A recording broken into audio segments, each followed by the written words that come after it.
Bonjour. Responsabilité pénale dans le monde local, que disent les chiffres?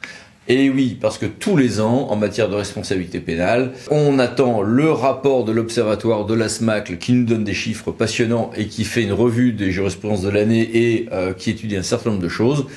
Et donc là, un bilan sur 2023 vient en ce janvier 2024 d'être diffusé.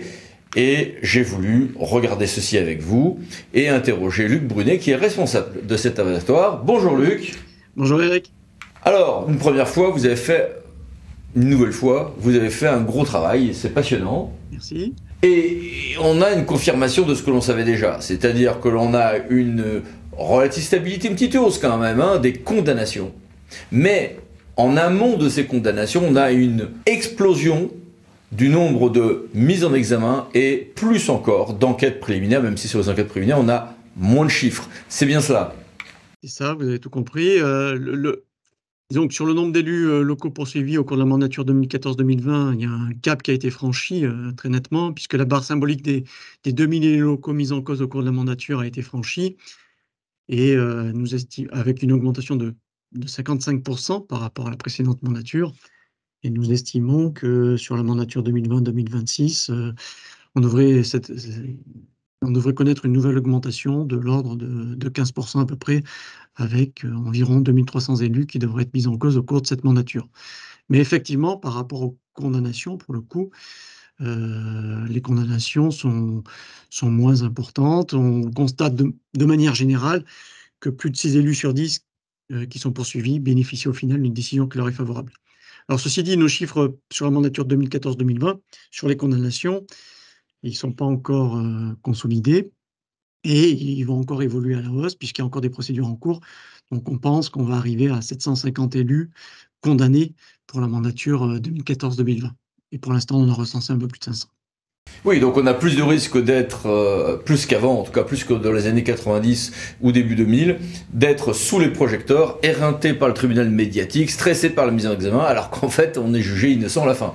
Oui, c'est ça, et une procédure pénale. Une procédure pénale, c'est pas neutre, c'est pas neutre, c'est pas une partie de plaisir, et ça a des répercussions sur la vie personnelle avec les articles de presse qui l'accompagnent et effectivement les désagréments qui peuvent être lourds, y compris sur la vie personnelle, même si au final on bénéficie d'une décision qui est favorable.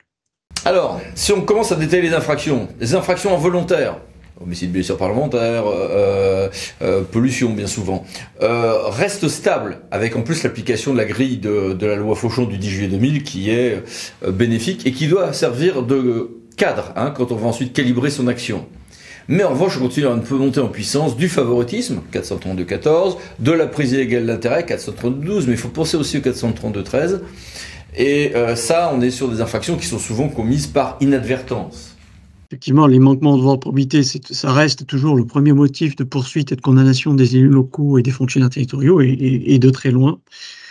Le problème de ces infractions, et vous êtes bien placé pour le savoir, c'est qu'effectivement, certaines d'entre elles sont très ouvertes, dont tout particulièrement le délit de prise illégale d'intérêt, qui peut être caractérisé très facilement sans que l'élu qui a été poursuivi, voire même condamné, ait nécessairement recherché un intérêt personnel. Je cite souvent l'exemple, malheureusement, qui est symptomatique de 4 élus même, qui ont été poursuivis dans une commune rurale de 250 habitants, qui ont été condamnés pour prise illégale d'intérêt pour le vote d'une malheureuse subvention de 250 € à une association qui organisait la fête de la poterie au village. Manifestement, si le contentieux avait été porté devant le juge administratif n'aurait rien trouvé à redire à cette participation devant le juge pénal, au regard de l'article 432-12 du Code pénal tel qu'il est rédigé actuellement. Le juge est en train de votre condamnation, même s'il a dispensé les élus de peine, il reste qu'ils ont été condamnés pour un manquement de devoir de probité. Et là, avec un échec total, la Cour de cassation nous l'a bien dit, de la loi de confiance en justice de 2021, mais quelques redéfinitions sur les règles de déport de la loi 3DS qui sont les bienvenues, c'est bien ça? Alors oui, effectivement, la loi dans la confiance de l'institution judiciaire, c'est un coup d'épée dans l'eau, manifestement, puisque la Cour de cassation qui a eu à se prononcer sur l'effet rétroactif ou non de la loi pénale plus douce, a considéré que c'était neutre, donc intérêt quelconque ou intérêt de nature à compromettre gravement l'impartialité ou l'objectivité de l'élu, c'est du pareil au même. Par contre, effectivement, je suis d'accord, il y a des règles de déport qui infusent petit à petit et qui peuvent être mises en œuvre au sein des collectivités.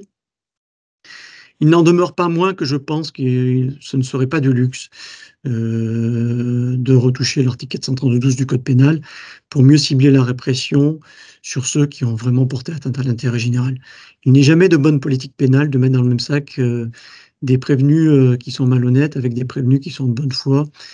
Et on voit malheureusement, au travers des exemples que vous pourrez trouver dans le rapport, qu'on peut vraiment, mais vraiment se retrouver devant le juge pénal, alors que non seulement on ne s'est rien mis dans la poche, mais en plus on a poursuivi l'intérêt général. Donc c'est plutôt gênant. Mais au total, vos chiffres le disent bien.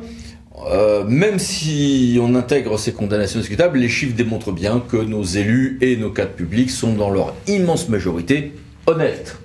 Oui, alors toute infraction confondue pour les élus, l'ensemble des élus locaux, y compris un élu sans délégation ou un élu de l'opposition qui peut engager sa responsabilité pénale, par exemple pour diffamation, le taux de mise en cause pénale de l'ensemble des élus locaux est de 0,35%. Vous voyez, très très loin du tous pourri, évidemment.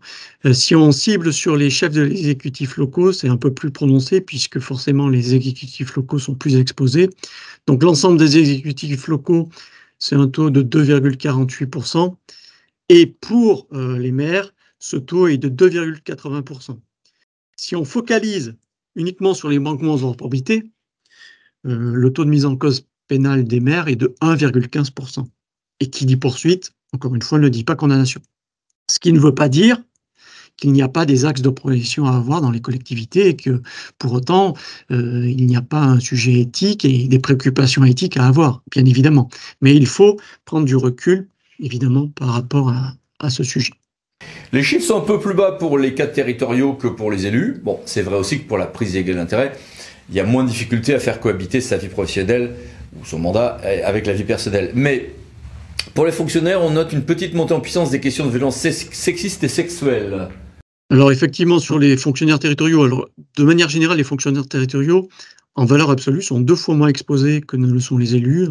Sur la mandature 2014-2020, on a recensé un peu plus de 1000 fonctionnaires territoriaux poursuivis, mais aussi en progression de 26%. Et sur la mandature 2020-2026, on estime que ça va encore progresser de plus de 30%. Dans les contentieux, effectivement, il y a les manquements en droit de probité, comme les élus. C'est le premier motif de poursuite et de condamnation des fonctionnaires territoriaux, et de loin. Mais effectivement, on a relevé que les violences sexistes et les violences sexuelles constituaient une zone de contentieux pour les fonctionnaires territoriaux. Alors, il faut relativiser dans la mesure où en nombre, ça reste peu important, mais c'est quand même le 3e motif de poursuite des fonctionnaires territoriaux sur la mandature 2014-2020 et le 2e motif de condamnation. Donc voilà, c'est un sujet effectivement sur lequel les collectivités doivent se sensibiliser. On peut penser que c'est aussi dans le prolongement du mouvement MeToo que des affaires ont pu ressortir alors qu'elles étaient étouffées avant. Ça ne veut pas nécessairement dire, attention, qu'il y a plus d'affaires de ce type actuellement, mais c'est peut-être qu'elles sont mieux traitées aujourd'hui. Et puis, un petit point de vigilance qui vous inquiète, qui nous inquiète tous d'ailleurs, sur la protection fonctionnelle, surtout en prise illégale d'intérêt. Oui, un point de vigilance sur l'octroi de la protection fonctionnelle avec un arrêt important de la Chambre criminelle qui a été rendu le 8 mars 2023, où un élu qui a été poursuivi pénalement pour prise illégale d'intérêt a sollicité le bénéfice de la protection fonctionnelle. Il a bien pris soin de ne pas prendre part au vote ni au débat. Néanmoins, il a été poursuivi sur initiative du parquet pour détournement de fonds publics et la Cour de cassation a répondu qu'effectivement un détournement de fonds publics pouvait être caractérisé dans ce type-là, estimant que la protection fonctionnelle ne pouvait pas être accordée lorsqu'il y avait des poursuites pour prise illégale d'intérêt. Et ce qui est gênant, c'est que la Cour de cassation adopte un peu une formule de principe, ce qui interroge effectivement sur le champ de la protection fonctionnelle. Donc autant la protection fonctionnelle, lorsque l'élu est agressé dans l'exercice des fonctions, ça ne posera pas de difficulté. Autant lorsque il s'agit d'une mise en cause, et c'est pareil pour les fonctionnaires, il faudra être vigilant et se demander si l'octroi est vraiment dû, parce que il peut y avoir, entre guillemets, un deuxième effet qui se coule avec de nouvelles poursuites pour détournement de fonds publics. Donc un point de vigilance à avoir sur ce point. Oui, ça avait déjà été jugé par la Cour de cassation pour le favoritisme. Oui, tout à fait. Bien, merci beaucoup Luc, c'est un travail passionnant. Merci Eric. Et merci à vous. À bientôt pour une nouvelle vidéo, les 10 minutes juridiques, parlant d'associés pour VK. Pensez à vous abonner, c'est par là. Merci, au revoir.